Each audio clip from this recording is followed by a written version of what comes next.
end. These conversations are sponsored by the Practice Council. We give a chance for people who are doing interesting practice work to talk a little bit about their work and then open it up for discussion with all of us. And we're thrilled to have Urmi Dutta from the Psych Department at the University of Mass Lowell, where she is an associate professor. And she does fascinating work both in that community and in India, where she's from. And she's going to talk about rehumanizing community-engaged praxis during COVID-19, lessons from the Global South. And the lessons from the Global South seems to be a message that's resonating. Like a second talk this week on that. First we heard from Mexico earlier this week. So Urmi, it's all yours. Thank you so much, Tom, and thank you everyone for being here.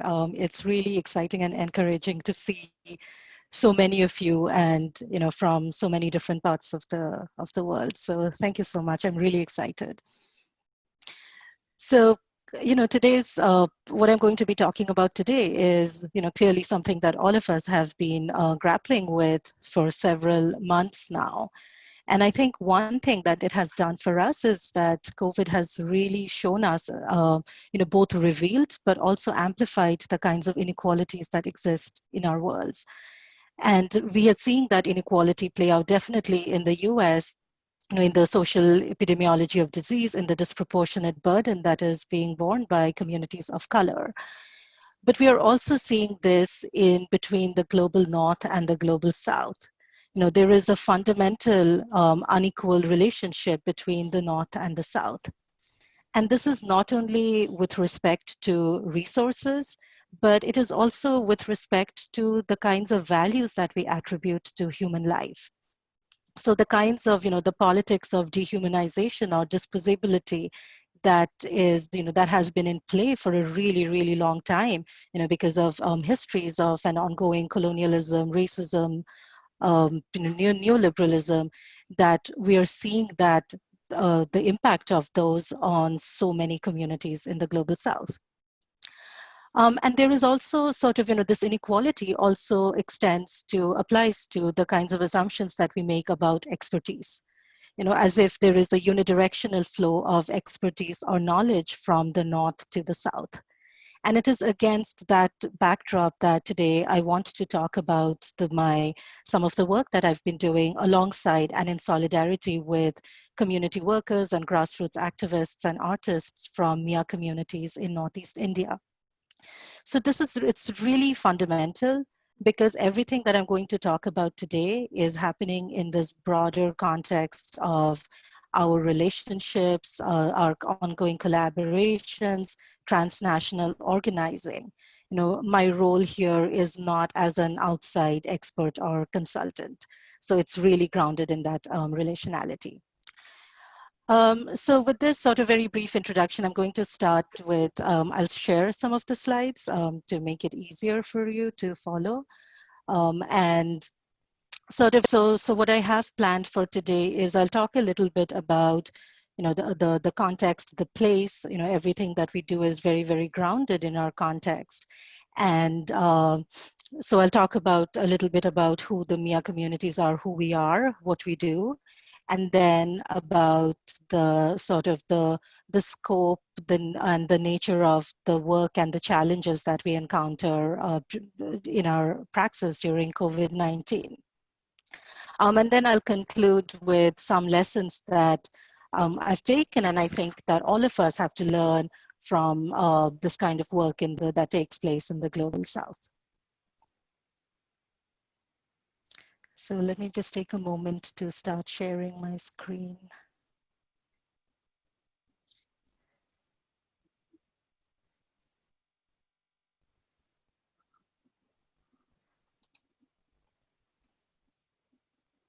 Are you all able to see the screen?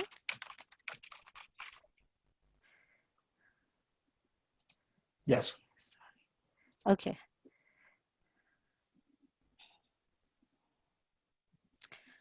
Okay, so let me start by just sort of placing ourselves, where we are and the Miya communities I work with. And so this is, this work is taking place in Assam, which is a state in the northeastern part of the Indian subcontinent. Um, this, for those of you who have been sort of clued into international news, you may be aware that close to 2 million people were disenfranchised by the Indian state at the end of last year. And this is taking place in the state of Assam. And this is what is happening now is not recent. This has a very, very long history. And I wanted to share sort of, to really to drive home the role of colonialism and ongoing coloniality in what we are facing now, and which is why I'm sharing those images below of those maps, which is sort of a reminder of how the ways in which British colonizers used borders, boundaries, classification, and categorization of subject populations as a way of really, both in terms of ordering, for their own political expediency, and also to crush any kind of resistance or protests that would emerge against colonization. So what we are seeing now because of that is these really contested ideas of what constitutes borders, of what constitutes nation, what is citizenship, what are the parameters of belonging. Even the idea of indigeneity is itself is contested in these areas because of the very, very complex histories of migration and colonization. So I'm not going to go into details on that, but I'm happy to talk more about that kind of structural and state violence later. But I wanted to begin with this just to sort of situate where we are and what is happening there. And the vast majority of people who were disenfranchised in this process are Miya communities, who are, they're also known as Bengal origin Muslim communities. So they were communities who were brought into the region, which is currently the state of Assam, by British colonizers, as part of colonial population transfers or forced displacements that they used to do. So they were Muslim peasants who were brought in there and settled there in order to work as, to be there as agricultural workers. And so a lot of the people from Miya communities are descendants from those communities. So rather than giving you a descriptive idea of or some historical context of who the Miya people are, I thought it was really important that you hear from Miya communities themselves. So I have here a video that I want us to watch together, which was made by who you'll see here are several Miya community organizers, activists, and poets who are engaged in grassroots resistance. So I'll just share this with you. It's a 4-minute video. And if you can just let me know in case you're not able to hear the sound, that would be great.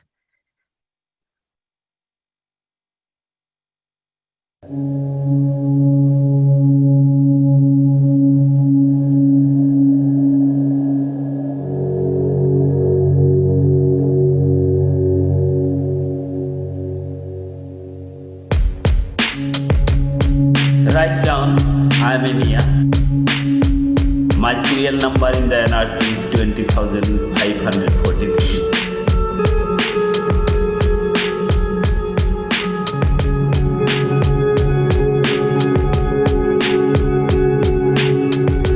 I have 2 children, another is coming next summer. Will you hate him as you hate me?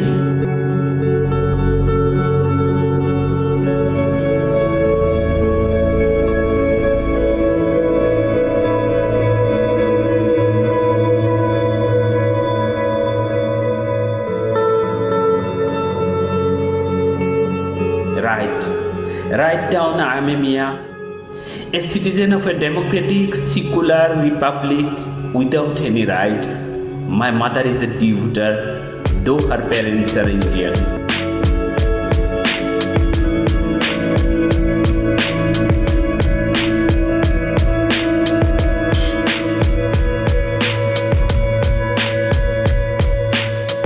Right, I am a Miya of the Brahmaputra. Your torture has burned my body, black. Redden my eyes with fire. Right, I'm a Miya.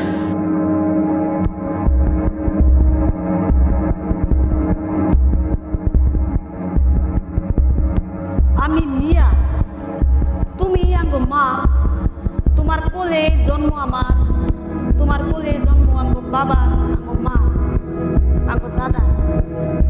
মা, তাও তুমি কও আমি তোমার আপন না, আমি তোমার কেউ না। মা, আমারে তুমি ঘৃণা করো, কারণ আমার পরিচয় তোমার কোলে জন্ম নেওয়া আমি সেই অভিশপ্ত মিয়া।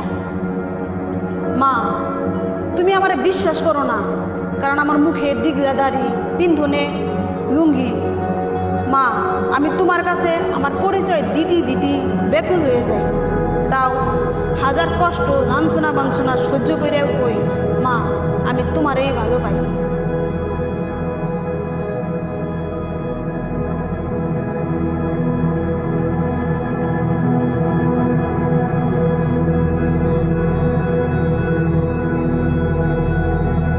আর কতদিন এইভাবে চাইপা চুইপা থাকবো? এইটাও ওর দেশ বিলা আর কতদিন বোবা হইয়া থাকবো? চাইপা চুইপা থাকলে যদি শান্তি পাইতাম, বোবা হইয়া থাকলেই যদি মুক্তি পাইতাম, তাহলে তো আমি তাই করতাম। আর কত চোখের পানি ফেলাইলে আমি মানুষ হওয়ার যোগ্যতা পাম? আর কত বুকের রক্ত ঝরাইলে আমার ভাগ্যে জুটব অধিকার?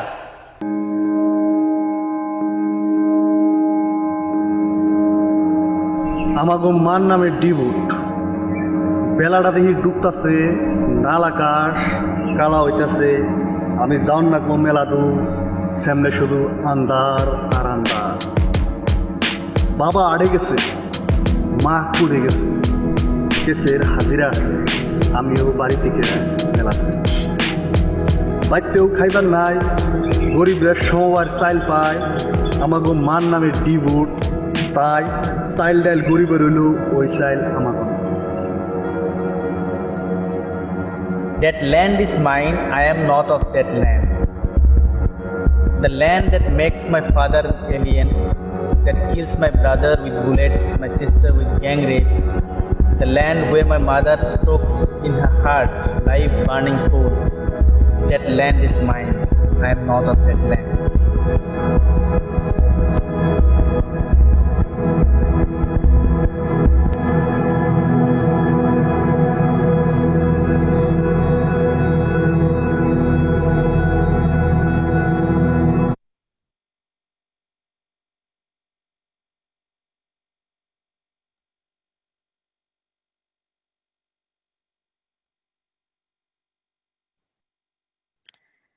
So that was a little glimpse into who the Miya people are and sort of the kinds of issues that they have been contending with historically.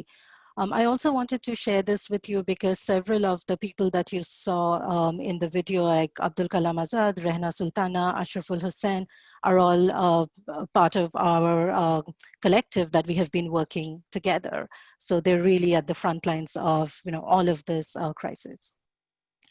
So I wanted to very briefly tell us who we are, this sort of, this community, this collective that we're working together, which consists of community workers, grassroots activists, women's rights activists, community researchers, poets and artists, many of whom wear multiple overlapping hats, and sort of this group together that we are sort of trying to explore different ways of addressing the kind of injustice that is happening. At the same time, I should emphasize that this work has been going on for a long time. And this is truly grassroots in the sense that the people who are doing this work are sort of organized spontaneously in response to this injustice that has been happening. So they're not doing this work directly under a broad umbrella of an NGO or a university as such. So very quickly, some of the the scope of the work that we are involved in, which is this is a very long, long-term work that's going to happen. We are involved in knowledge production. In this case, knowledge production is not simply an academic exercise, but it is a very critical form of resistance especially for communities who have been dehumanized and dispossessed for more than 100 years. An important part of our work is also trying to understand, document the kinds of the psychosocial impact of persecution and state violence. And at the same time, we also want to explore what are some important pathways of healing and resistance under these conditions. And finally, we are also very keen on building transnational solidarity. So a big part of our work is also this kind of transnational organizing, connecting across different issues and movements. So sort of, with a little bit of a grounding of who we are, let me very briefly talk about, what this COVID-19 pandemic even means in this particular context. And the way I do this is by highlighting the continuum of injustice and suffering against which this happens. So if we just start with the COVID-19 of the pandemic, a lot of, for many of the communities there, the impact of the lockdown has been very, very severe for the last few months. And the sort of the timeline of the pandemic is also very different in India. So this means that we haven't actually reached the peak.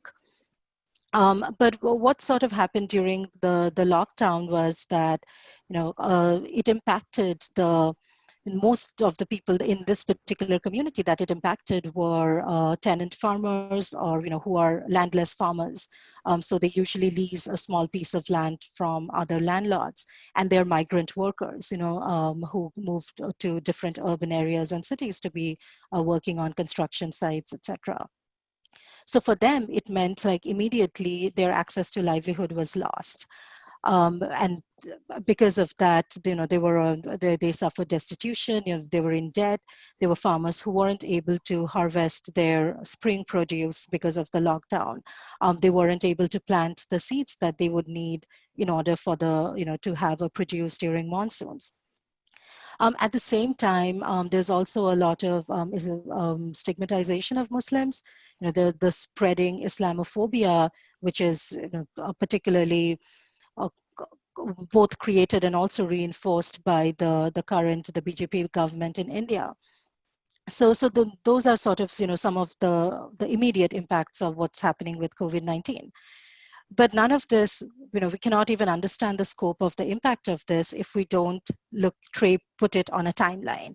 That this is, in fact, what is happening in this current moment. The impact of that cannot be understood without looking at the history of colonialism, colonial and state violence, and the impact of neoliberal policies on communities that live there. These are communities who have been struggling with poverty, ethnic violence, forced displacements, othering and dehumanization for decades, for more than a century, in fact. And the most recent one being in the form of disenfranchisement that you just heard about in the earlier video.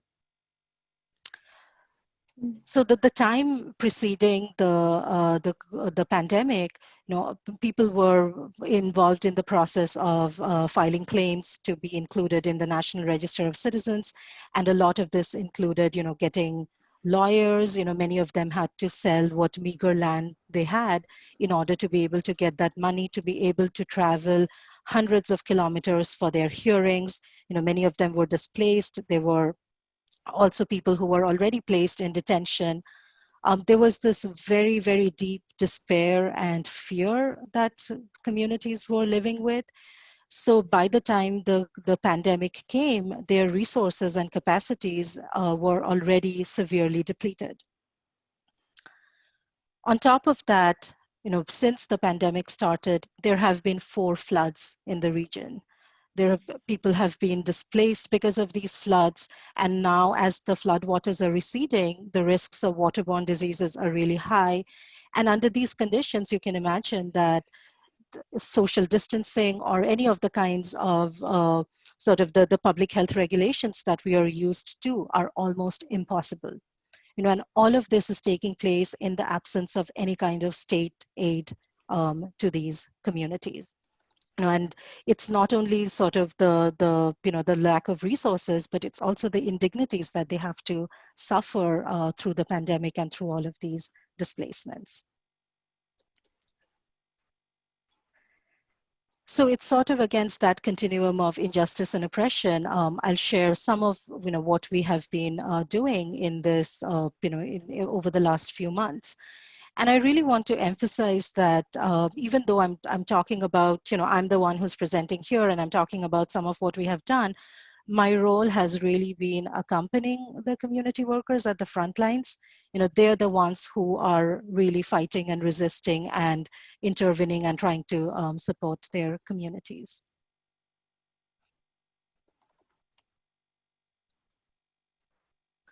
So one of the core areas of our work over the last few months has been around psychosocial support and healing. So the community workers, who have been doing COVID relief work, whatever that has meant, some of it's about public education, some of it is, trying to distribute masks, providing food to people who may be, who are at risk of starvation. So they've been doing a lot of this work and, very actively involved in this.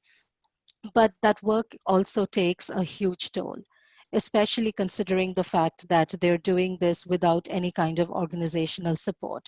So it's everything that the community can come together and, and sort of, rallying behind each other.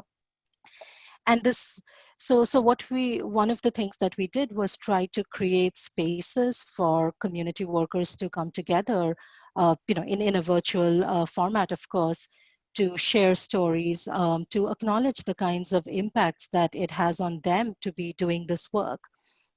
One of the, something that really stayed with me was this story that, or this experience that one of the community workers shared, where, he said that there was just, he's used to trauma, in the work that they do, in the kind of advocacy that they did throughout the process, that people were being disenfranchised and they had to go and submit claims.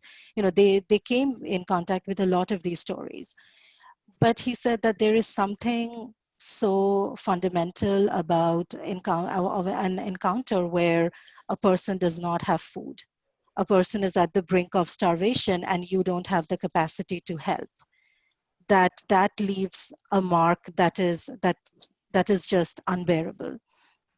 And I think for many of the community workers, that was really key, that it was, this kind of burden that they were carrying with them all the time. And this was in addition to the kinds of physical toll that it takes. Most of them don't have any means of transport. So, figuring out, cycles, boats, sometimes, trying to rent a car. So there's a lot of that too, but it was really the psychological distress that was there, the wound that was there that they were carrying. So we had the spaces where it was really for community workers to come together, to share their stories. There was a lot of mutual listening. So my role primarily there was in holding space. And it wasn't so much that I had the solutions or, for the most part, I didn't even know what to say beyond, saying that I hear you. And, I can feel that. So, but, there was also a lot of exchange of how, of what they, of what are the things that bring them joy, particularly as a community, how to build collective self-care amongst themselves. But there were these these spaces were also about renewal and resilience.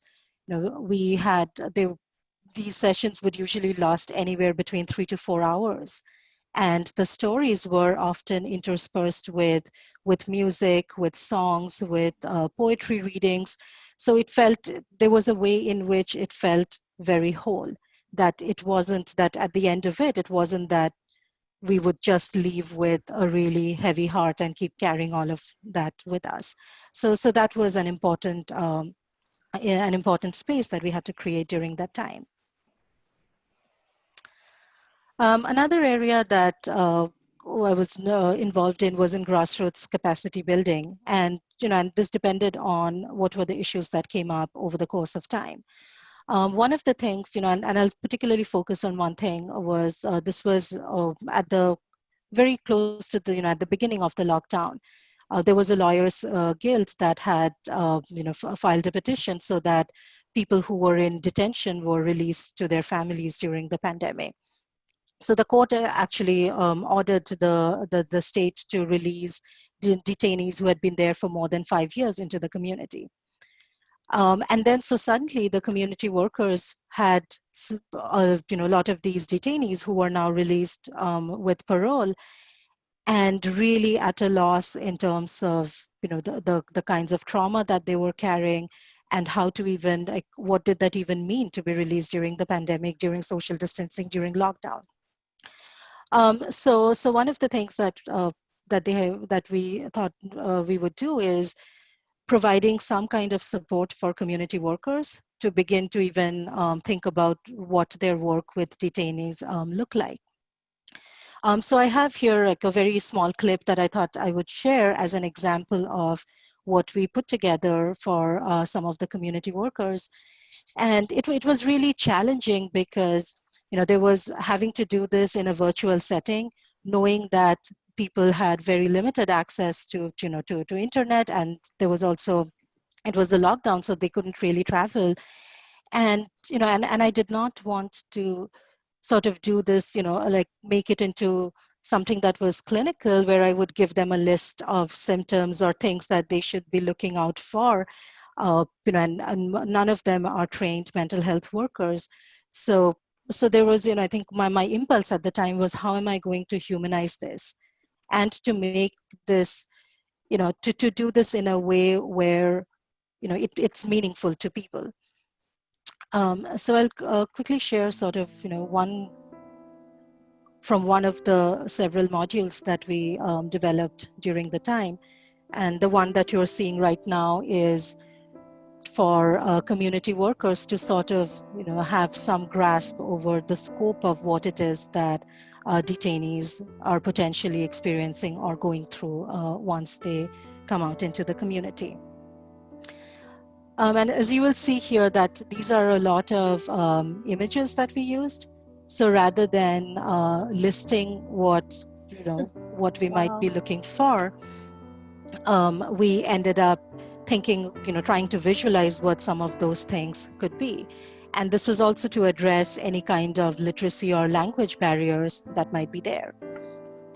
So I felt like, in looking back, I think a lot of what my work involved was to sort of translate, what I was hearing into these images in a way that made sense to the community workers, and which could also, that each of these images could then become points of discussion, and then like sort of really exploring what that experience or emotion might mean.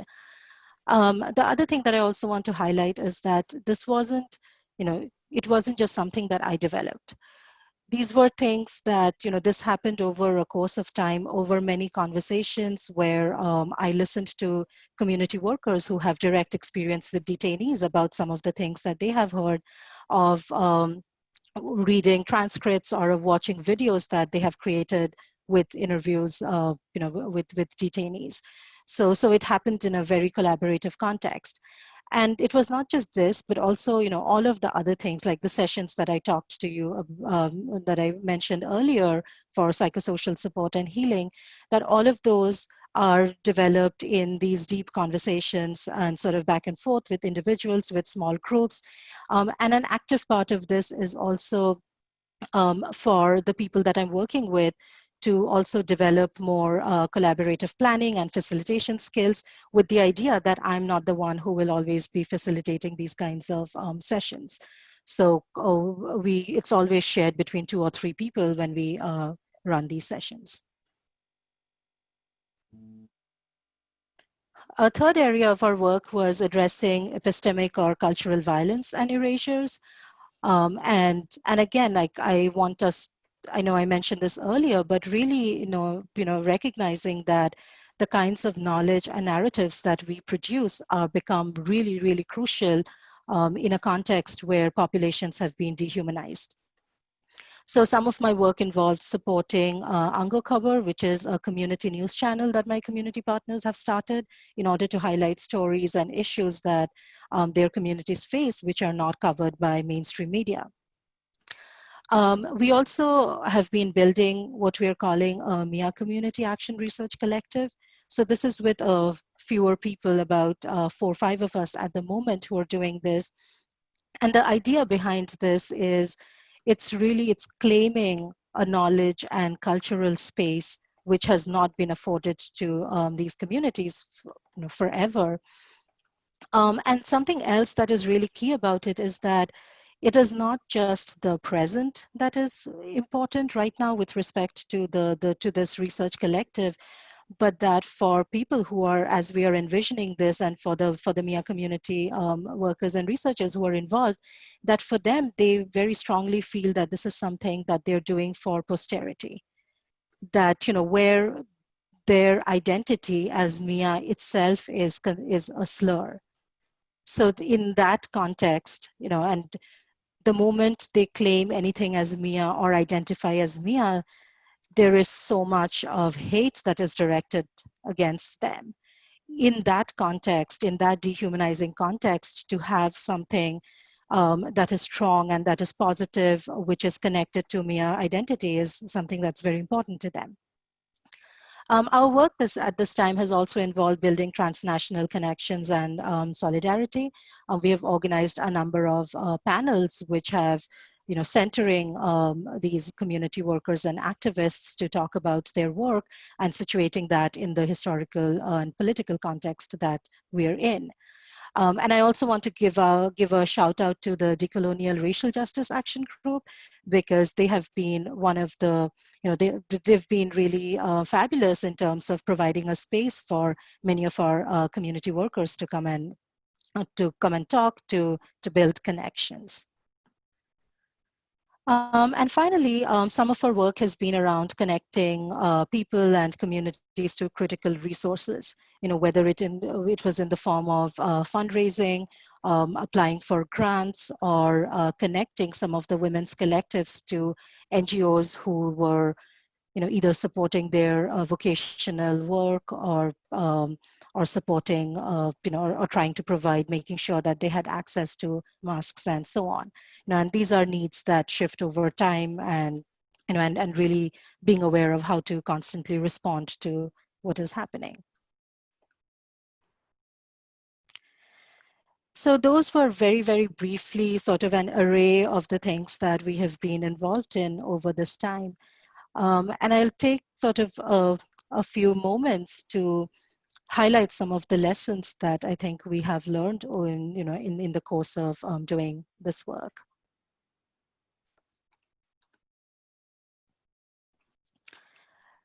I think one of the key lessons was the importance of focusing on the continuities of inequalities and oppression.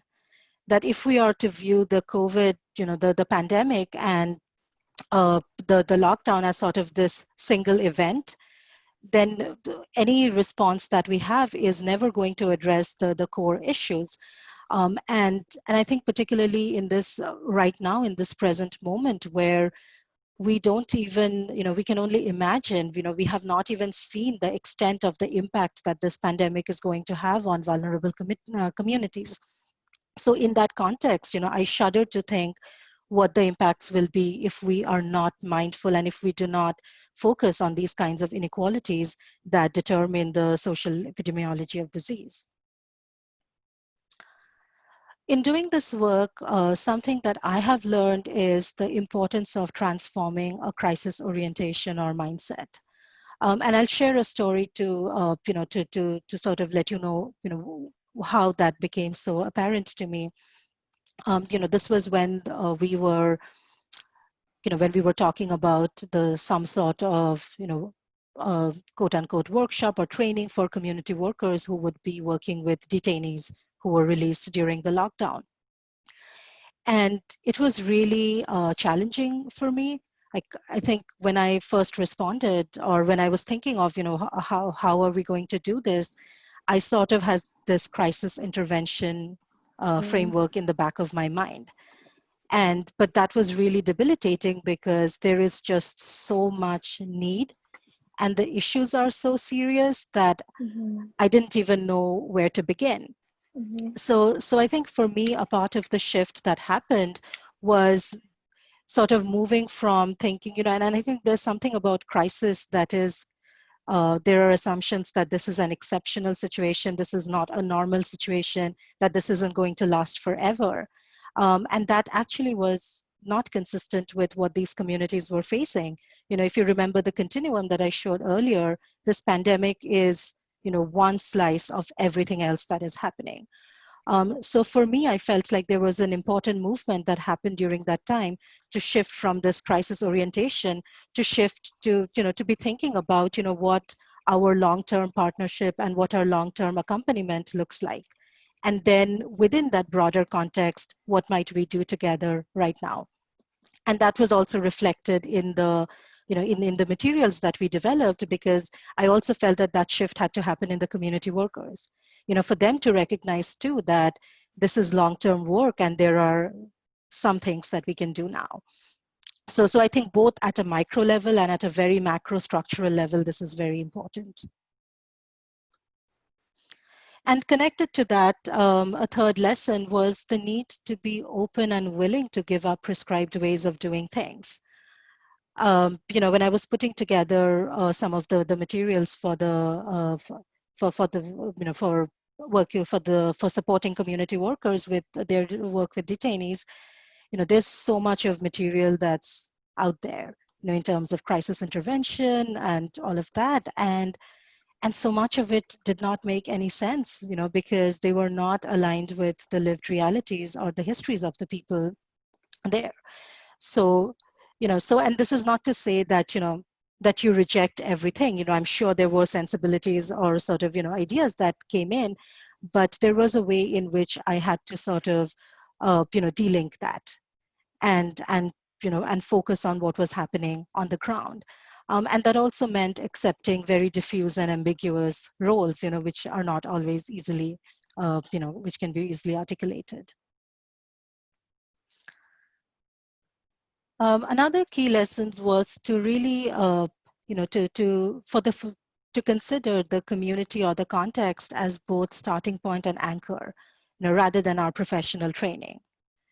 So, as a very quick and maybe oversimplified example, rather than saying that, I'm a community psychologist and, here is my training, here are my skills, what can I do for you? Like, rather than that, the way it happened was that we had a lot of conversations. The questions that I would usually ask was, how are you doing? What is happening there right now? And it was from those conversations, those multiple conversations with different people in small groups sometimes, that some of these threads started emerging. And sometimes I would say, like, it wasn't that I wouldn't share my ideas. Like, so then I would say that, maybe how about this, or, how about that? But, I want to emphasize that it was in that relational context and in that community context that all of this work came about. And it wasn't that my role as a, as someone who has a PhD that was central in that space. And something else that has become, an important lesson from, I think, from Global South, and as well as the kinds of movements that we're seeing taking place right now, is to really recognize that this is a learning and listening moment. And sometimes that can be hard because, we don't often think of learning and listening as action.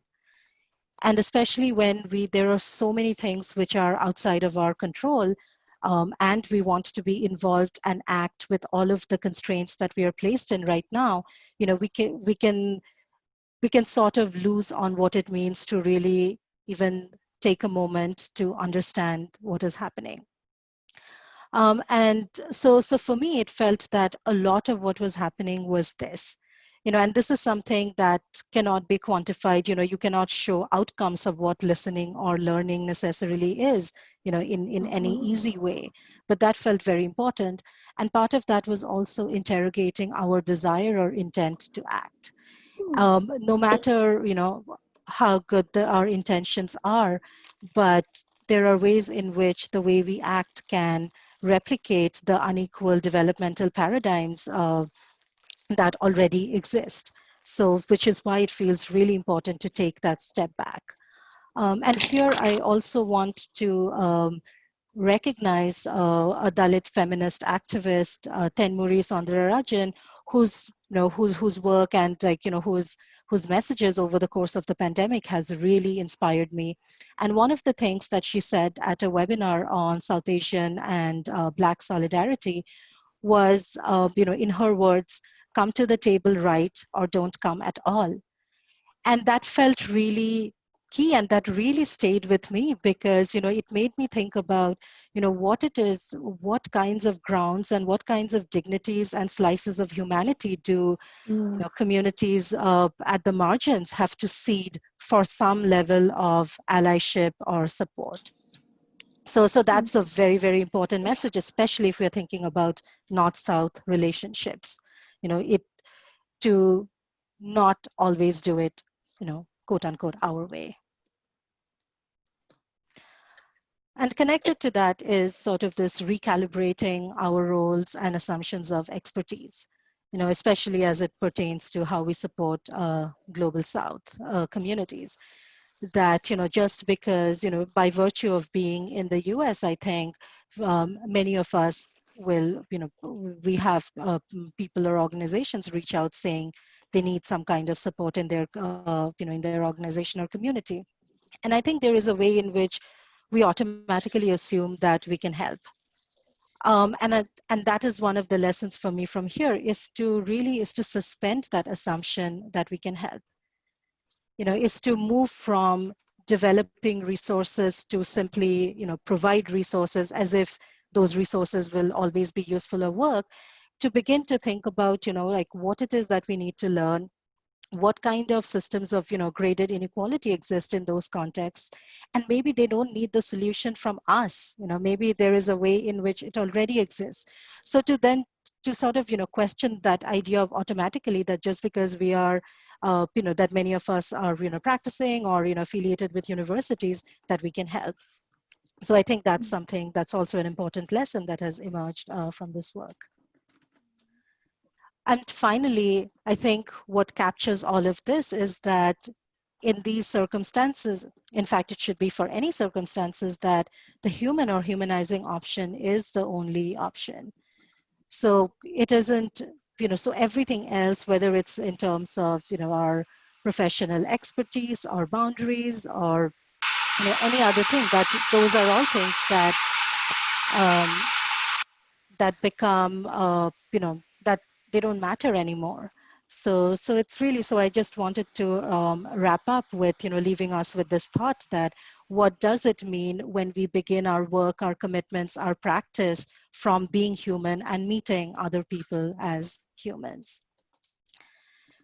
So thank you very much, everyone, for listening. And again, I wanted to give a shout out to the amazing people that I work with, who are not here present right now, but working at the front lines in Northeast India.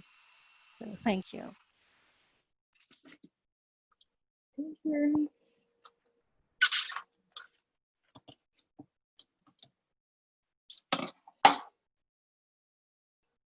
Oh, Tom, if you're on mute. I said, thank you, Urmi, that was great. And now we're gonna open it up to questions, and we're gonna see if we can just do this by people raising their hand or blurting it out, but rather than have to go to the chat box. So people have questions, comments? Yes, go ahead. Hi, thank you so much, Urmi, for your presentation. It is really powerful work. One of your lessons, I think it was lesson 6, about sort of us who sit in these quote unquote professional positions and coming out of academic institutions to do this community engaged work. Learning, one of your lessons was about us recognizing and realizing that the help doesn't need to always come from us. And I wonder if in your work you encountered, and if so, how did you kind of navigate working with the communities you worked with and the populations you worked with, sort of them sort of seeing you coming in as the expert, but you also trying not to come in as the expert. I don't know if I'm making sense. So how do you navigate, balance that out where you're trying to come in and receive the expertise of the community, but they may, you know, because they also, you know, because I do a lot of community engaged research as well, they also are operating in a similar kind of paternalistic and, you know, supremacist framework as well. Like it's there for them too. So I think you understand what I'm asking. If not, let me know. Yes, thank you. Yes, I completely get what you're saying. And you know, and that's while it's something that we have to navigate and negotiate, you know, over the course of our involvement. At the beginning, it is particularly important. So let me respond to this by talking a little bit about, you know, what that looked like, you know, how we started working together. So that's also, so Northeast India, I was born and raised in Northeast India. So that's where I'm from. And with Miya communities, I also share a lot of, you know, historical sort of convergences. And so I'm also, so, you know, they're Bengal origin Muslim communities. So I'm not Muslim, but part of the huge sections of people from, you know, which is now Bangladesh, but at the time was East Pakistan or East Bengal, who were, you know, who had to be displaced, you know, who became refugees. So, you know, so even when we started, there were some of the ways in which we were connecting. But for me, what it was that, you know, initially a lot of it was really about conversations and without having not, I won't say that there wasn't any research agenda, but that was not what was centered. You know, so I didn't go in there saying that, you know, I want to do this research or that, you know, so it was really presenting myself as who I am and why I care about issues and why I have been working on issues connected to Northeast India, which is also my home.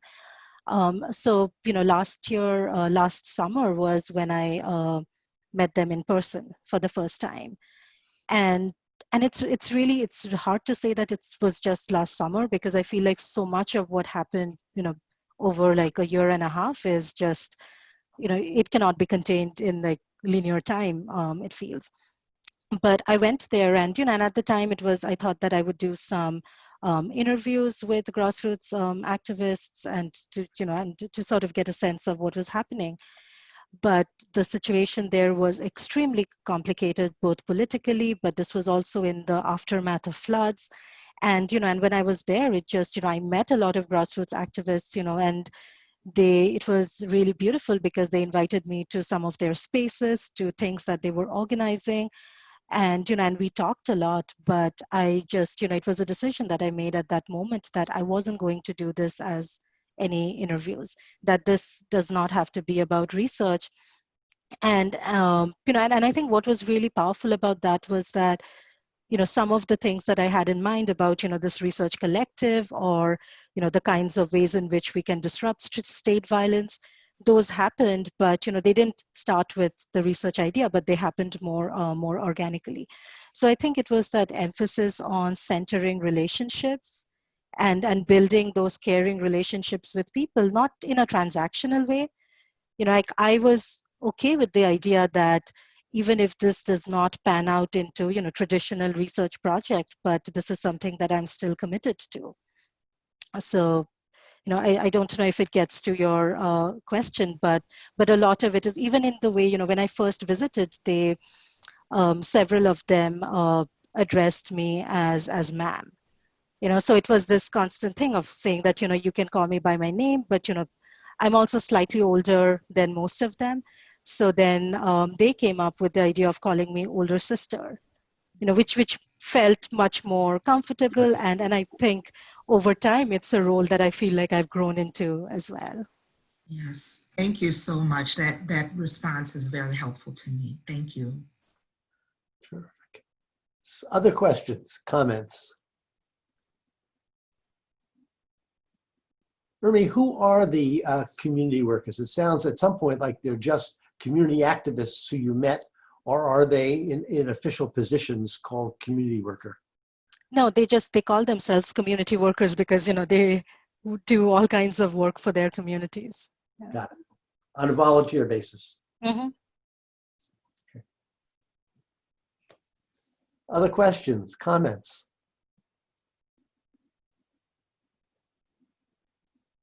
Oh, it can't be this quiet.